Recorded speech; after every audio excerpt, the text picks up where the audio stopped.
Hello brothers, sisters and viewers. যে কথাগুলো কাজের, সে কথাগুলো মেনে নিতে হবে, মনে নিতে হবে, কাজের সঙ্গে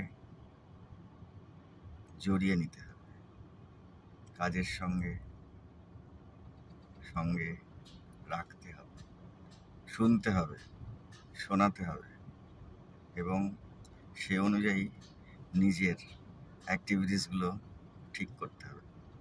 মানুষকে ভালোবাসতে হবে, মানুষকে সম্মান করতে হবে, মানুষকে বেঁচে থাকার জন্যে যা যা দরকার সেই কাজে যতটা সম্ভব সাহায্য করতে হবে।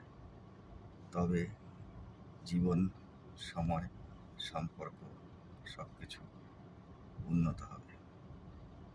ভালো থাকুন, ভালো রাখুন, নিজের কাজে কনসেন্ট্রেট করুন, সুন্দর সময় কাটান, জীবন পরিবর্তন হবেই। জীবনের একটাই নিয়ম, সুন্দর জিনিস, সুন্দর কথা, সুন্দর কাজ করতে হবে, সুন্দর কথা বলতে হবে। Thank you everybody.